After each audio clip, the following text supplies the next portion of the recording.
नमस्ते दोस्तों, स्वागत है आपका आपके एंट्री चैनल जीएम डेकोर पर। आज हम बात करेंगे इस वीडियो में कि हम कैसे हमारी वार्डरोब का बजट कम कर सकते हैं। बेडरूम में वार्डरोब लगभग 60% बजट का कंजप्शन करती है। अब इस वार्डरोब को बनाते समय क्या ऐसी चीजें हैं, क्या ऐसे पॉइंट्स हैं जिनको ध्यान में रखकर हमारी यूटिलिटी तो वार्डरोब की पूरी रहेगी पर हमारा बजट लगभग 20 से 30% कम हो सकता है। ऐसे इंटरेस्टिंग पर छोटी छोटी और काम की बातों के बारे में हम जानेंगे इस वीडियो में।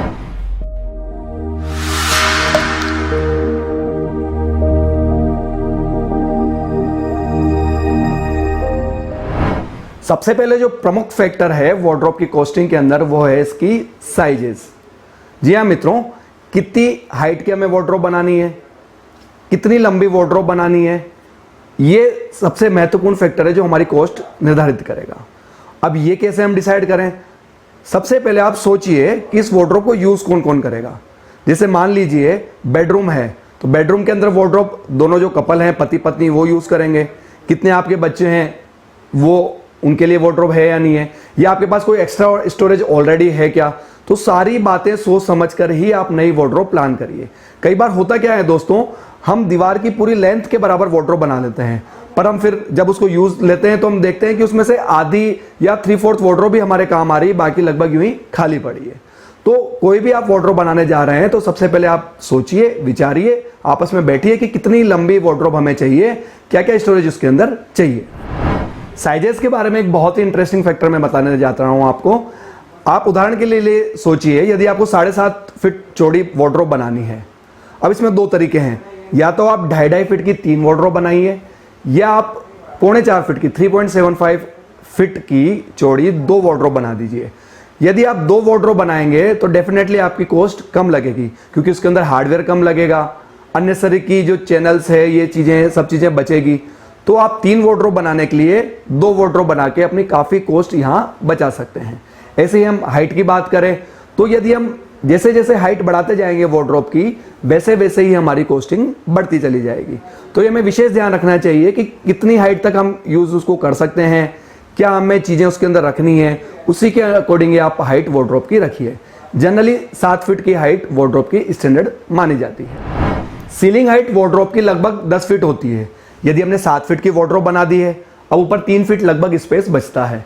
तो जनरली हमने इंडियन जो बेडरूम्स है उसमें देखा क्या है कि जो वार्डरोब है वो सीलिंग हाइट तक टच कर दी जाती है। अच्छी बात है, स्टोरेज तो आपका बढ़ेगा सही पर उधर आपका बजट भी बढ़ता चला जाएगा। तो अगर आपको ओवरलॉफ्ट बनाने हैं तो सोचिए कि हम उसके ऊपर सामान क्या रखेंगे। अगर आपको लगता है कि हाँ बहुत ज़्यादा जरूरत के सामान है तो आप उसके ऊपर ओवरलॉफ्ट बना सकते हैं।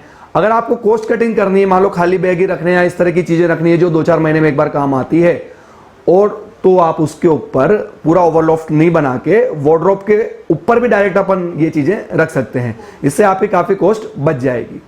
यह एक और तरीका है, आप जो आपकी वार्डरोब 7 फीट पे बनाने जा रहे थे उसका ही स्टोरेज बढ़ाते हुए थोड़ा हम उसको 8 फीट तक ले जाएं तो होगा क्या मित्रों, आपका स्टोरेज वार्डरोब का बढ़ गया, ऊपर अपन ने ओवरलॉफ्ट नहीं बनाया तो हमारी कॉस्ट काफी बच जाएगी।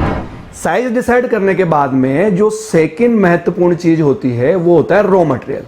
जी हाँ दोस्तों, आजकल क्या है पूरे मार्केट में ट्रेंड है कि हमें तो वाटरप्रूफ प्लाई चाहिए, BWP ग्रेड की प्लाई चाहिए और सबसे बेस्ट से बेस्ट प्लाई चाहिए। लगाइए, सब कुछ आप लगाइए, बट इस वीडियो में हम जान रहे हैं कि कहां बजट की कटौती कर सकते हैं। तो दोस्तों मेरा सजेशन आपके लिए यह है कि जो अच्छे ब्रांड हैं वो अपनी 303 ग्रेड की प्लाईवुड भी बनाते हैं। बेडरूम जनरली ऐसी जगह होता है जहां पे हमें पानी की कोई दिक्कत नहीं होती है, सीलन नहीं होती है। जैसे मान ली किचन में आप फर्नीचर करा रहे हैं, बाथरूम में फर्नीचर करा रहे हैं तो ऑब्वियस है आपको BWP 710 ग्रेड की प्लाईवुड काम में लेनी चाहिए। पर यदि आप बेडरूम बना रहे हैं जहां पे पानी का कुछ काम ही नहीं है तो क्यों ना हम दोस्तों 303 ग्रेड की प्लाईवुड जो अच्छी कंपनियां बना रही है उसको हम यूज करें। दोनों साइड आजकल हम लेमिनेट लगा ही देते हैं, जो एजेस है उस पर भी एज बेंडिंग टेप या फिर लेमिनेट लग जाती है, तो क्यों हम अननेसेसरी कॉस्टिंग 710 ग्रेड की बढ़ाएं। 710 ग्रेड और 310 ग्रेड में लगभग पर स्क्वायर फीट से प्लाईवुड पे 10 से 12 रुपए स्क्वायर फीट का अंतर आ जाता है। तो 303 प्लाईवुड काम में लेके हम 10-12 रुपए फीट से काफी कॉस्ट हम बचा सकते हैं। प्लाईवुड तो है ही सही, इसके अलावा कई सारे नए प्रोडक्ट भी आ गए हैं जैसे कि HDF और एक्सटीरियर और interior grade MDF, WPC etcetera etcetera. मैं अगर आपको कोस्ट कटिंग करनी है तो सजेस्ट करता हूं कि आप प्री लैम HDF या फिर एक्सटीरियर ग्रेड का प्री लैम MDF भी अंदर का कार केस बनाने के लिए यूज कर सकते हैं। हम शटर प्लाईवुड का दे देंगे क्योंकि बार बार यूज इसी को करना है। जो अंदर का कार केस है जो कि फिक्स पार्ट है उसको हम प्री लेमिनेट HDF या फिर प्री लेमिनेट MDF से भी बना सकते हैं। उससे क्या होगा कि वो पूरी बोर्ड काटने की कॉस्ट बच जाएगी।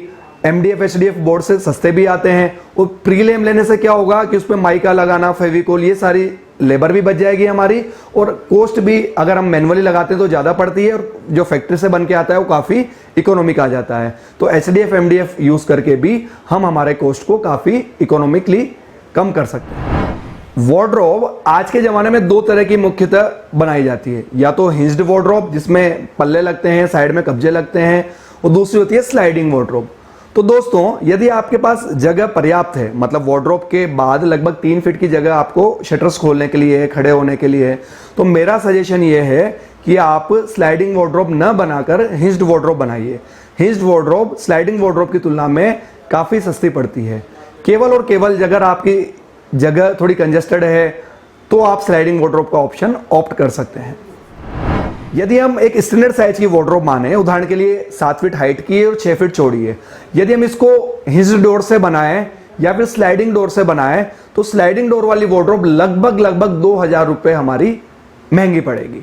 तो स्लाइडिंग वार्डरोब की बहुत ज़्यादा नेसेसरी तो हमको बनानी ही पड़ेगी, पर अगर हम ऑप्शन है कि हिंज्ड वार्डरोब बना सकते हैं तो हिंज्ड वार्डरोब ही बनाइए, क्योंकि 2 से 2500 रुपये कॉस्ट हम यहाँ हमारी वार्डरोब की बचा सकते हैं।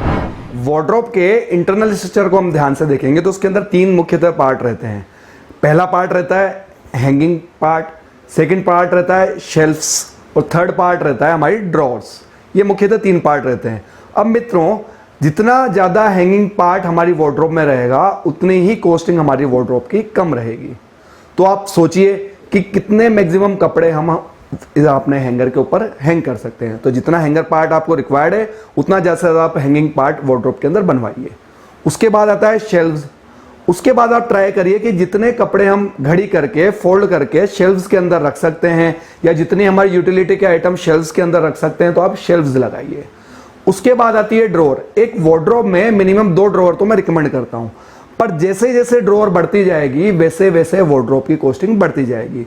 एक मोटा मोटा अंदाजा मैं आपको बताऊं कि लगभग यदि हम 2 फीट चौड़ी वार्डरोब का पूरी ड्रॉर बनाते हैं तो उसकी कॉस्टिंग लगभग 4000 रुपये बैठती है। मतलब पूरी ड्रॉर बनाने में 4 से 5000 रुपये आपकी कॉस्टिंग बढ़ जाएगी। वही स्टोरेज आप सिंपल शेल्फ डाल के भी बना सकते हैं।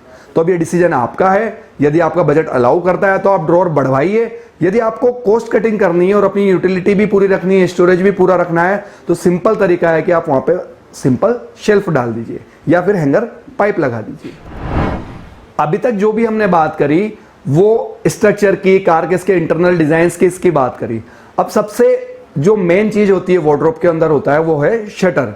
उसके बाद शटर की फिनिशिंग और या हम कह सकते हैं शटर की डिजाइनिंग। तो मित्रों, शटर की डिजाइन ऐसी ही यूज करनी चाहिए ताकि उसके अंदर अननेसेसरी चीजें नहीं लगे, वेस्टेज नहीं हो। उसके बाद आजकल शटर फिनिशिंग के लिए बहुत सारे प्रोडक्ट आने लगे हैं। उदाहरण के लिए लेमिनेट शीट लगाने लग गए हैं, विनियर लगाने लग गए हैं, PU कोटिंग होने लग गई है, एक्रेलिक शीट लगने लग गई है और बहुत सारी चीजें, चारकोल की शीटें लगने लग गई है और मेटेलिक शीटें लगाने लग गई है। मतलब बहुत सारे प्रोडक्ट आजकल मार्केट में उपलब्ध हैं। अगर आपको हमारी वार्डरोब की कॉस्ट कम करनी है, जैसा कि इस वीडियो में हम शुरू से बताते आ रहे हैं, तो आप लेमिनेट ही यूज करिए। लेमिनेट आजकल विनियर फिनिश में भी उपलब्ध है। लेमिनेट आजकल हाई ग्लोस जो अपना PU कोटिंग जो फिनिश देता है उस फिनिश में भी लेमिनेट उपलब्ध है। तो लेमिनेट लगाने से होगा क्या दोस्तों, एक तो ये बहुत कॉस्ट इफेक्टिव आती है। मतलब जो विनियर फिनिश है या PU कोटिंग फिनिश है या हाई ग्लो फिनिश है या स्वेट फिनिश है, मैट फिनिश है, कोई से भी फिनिश की आप लेमिनेट ले लीजिए, अच्छे से अच्छे ब्रांड की ले लीजिए, तो मैक्सिमम से मैक्सिमम वो 2000 रुपये तक की आएगी। मतलब 8x4 की एक शीट 2000 रुपये तक की आएगी और उसके बाद उसके अंदर कोई भी फिनिशिंग की जरूरत नहीं है। मतलब रेडी टू यूज आती है, लगा दिया वो कंप्लीट है। उसके बाद कोई भी इसके अंदर ना मैं पॉलिश करानी है ना कोई फिनिशिंग करनी है। तो लेमिनेट यूज करके हम आपकी वार्डरोब की कॉस्ट काफी कम कर सकते हैं। लेमिनेट यूज करने के बाद भी कई बार होता क्या है दोस्तों, हम नेट से ऐसी डिजाइन निकाल लेते हैं या फिर हमारे जो मीडिएटर हैं, कारपेंटर हैं, वो हमें इस तरह की डिजाइन सजेस्ट कर देते हैं कि उसमें 3 से 4 कलर की जो लेमिनेट है उस वार्डरोब के अंदर यूज हो रही होती है। दिखने में भले ही वो अच्छी लगे, पर होगा क्या दोस्तों, जैसे जैसे आप ज्यादा कलर काम में लेंगे वैसे वैसे ही आपकी बजट बढ़ता चला जाएगा। क्योंकि 4 कलर यूज करने पे क्या होगा, सरफेस एरिया तो वही है, मान लो 4 शीटें लगनी तो 4 ही लगेगी, ऐसा तो नहीं कि 5 लग जाएगी, पर जो बाकी एक्स्ट्रा शीटें हैं वो काफी वेस्ट हो जाएगी। तो मेरा सजेशन ये है कि वार्डरोब बनाते समय या तो आप सिंगल कलर लेमिनेट यूज करिए या फिर ज्यादा से ज्यादा 2 कलर की लेमिनेट यूज करिए। उसके अंदर ही आप डिजाइन डालना चाहते हैं तो एक ही लेमिनेट को हॉरिजॉन्टली या वर्टिकली लगा के भी हम डिजाइन सेट कर सकते हैं। उसके अंदर ग्रूविंग देके भी हम डिजाइन सेट कर सकते हैं। या आजकल टी प्रोफाइल्स काफी कॉस्ट इफेक्टिवली आती है और काफी अच्छा लुक दे देती है, तो टी प्रोफाइल्स यूज करके भी हम थोड़े से जो हमारे शटर है उसको अच्छा लुक दे सकते हैं। तो मल्टी कलर लेमिनेट लगाने की जगह 1 कलर या 2 कलर लेमिनेट यूज करके भी हम अच्छी वार्डरोब हमारे इकोनॉमिक बजट के साथ बना सकते हैं। सबसे लास्ट में आते हैं जो पूरी वार्डरोब कंप्लीट होने के बाद हैंडल्स लगते हैं, नॉब्स लगते हैं, ये चीजें। हम मार्केट में जब हार्डवेयर शॉप पे जाते हैं तो पर्टिकुलर बहुत एक से एक हैंडल हमें देखने को मिलते हैं। वो अपने आप में लेंथ भी अलग अलग होती है, साइज भी अलग अलग होती है, कलर भी अलग अलग होते हैं। तो हमें एकदम वो देख के अट्रैक्ट नहीं होना चाहिए। कई बार क्या होता है कि चीज़ तो हमने देख ली, हो सकता है बहुत सुंदर भी हो, एक्सपेंसिव भी हो, पर वो हमारी वार्डरोब को सूट कर रही है नहीं कर रही, ये पहली चीज़ है। दूसरा, जैसा कि ये पूरा वीडियो बजट कम करने के ऊपर है, तो मैं आपको सजेस्ट करूंगा कि बहुत ज़्यादा अननेसेसरी बड़े हैंडल मत लीजिए। जैसे आपकी वार्डरोब मान लो 7 फीट की है तो आपके लिए लगभग 12-15 इंची या मैक्सिमम से मैक्सिमम 18 इंची का हैंडल मोर देन सफिशिएंट है। उसके बाद क्या है कि आप चूज करिए कि कौन सा हैंडल आपके काम का है, कौन सा नहीं है। मीडियम रेंज में आप हैंडल लेके आइए, अच्छी क्वालिटी का मीडियम रेंज में हैंडल लेके आइए। उसके बाद मान लो ड्रॉअर्स है या इस तरह की चीजें हैं तो उसके अंदर हम छोटी नॉब्स आजकल मार्केट में एक से एक उपलब्ध है, इकोनॉमिक भी होती है और सुंदर भी लगती है, वो हम लगा सकते हैं। आजकल हैंडललेस वार्डरोब भी बन जाती है, वो भी हम काम में ले सकते हैं। और कुछ कारपेंटर और कुछ डिजाइनर तो जो हमारी लकड़ी रहती है, जो हमारी प्लाईवुड रहती है, उसी से हैंडल बना देते हैं। अब दोस्तों, हैंडल बनाने के लिए बहुत थोड़ा सा प्लाईवुड चाहिए रहता है जो कि हमारे वेस्टेज से आसानी से निकल जाता है। तो हम लकड़ी का हैंडल बनाकर या लकड़ी की नॉब बनाकर या हैंडललेस वार्डरोब या ड्रॉअर्स बनाकर भी हम हमारे कॉस्टिंग को कम कर सकते हैं। तो आपने देखा कि इस पूरे वीडियो में हमने आपको छोटी छोटी और कई सारी ऐसी बातें बताई जिनको आप अगर ध्यान में रखेंगे तो वार्डरोब का बजट कई जगह से कम हो जाएगा। अब इतनी सारी चीजों को मैनेज करने के लिए मेरा सजेशन है कि यह भी है कि आप अपनी वार्डरोब को, अपने बेडरूम को और पूरे फर्नीचर को आप जरूर डिजाइन करवाइए। प्रॉपर डिजाइनर से डिजाइन करवाने से होगा क्या मित्रों, आपको ऐसे ऐसे पॉइंट निकल के आएंगे जहां अननेसेसरी का मटेरियल वेस्ट हो रहा था। डिजाइनर जब उसको लेआउट प्लान करेगा, 2D प्लान करेगा और अपनी यूटिलिटी समझेगा तो कई जगह वो पहले ही कॉस्ट कटिंग कर सकता है।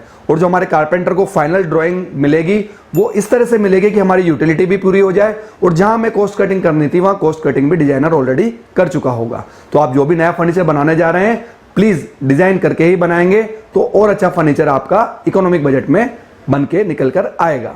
और एक अच्छी बात यह भी है कि वार्डरोब में केवल उतना सा ही सामान आप रखिए जितना आपको जरूरत है। कई बार क्या होता है कि हमारे पूरे पुराने कपड़े इकट्ठे हो जाते हैं, इनकी हमें जरूरत ही नहीं है। तो मेरा सजेशन ये है कि उन पुराने कपड़ों को जिनको हम पहनते ही नहीं है उनको स्टोर करने के लिए हम क्यों बड़ी बड़ी वार्डरोब बनाएं। उनमें हम सेलेक्ट करें क्या हमें पहनना है, क्या रखना है, हमारे जो यूटिलिटी के आइटम है कम रखें और उसके अकॉर्डिंग हमारी वार्डरोब की साइज और सारी जो यूटिलिटी है, ड्रॉअर्स है, शेल्व्स है, ये सब हम डिसाइड करें।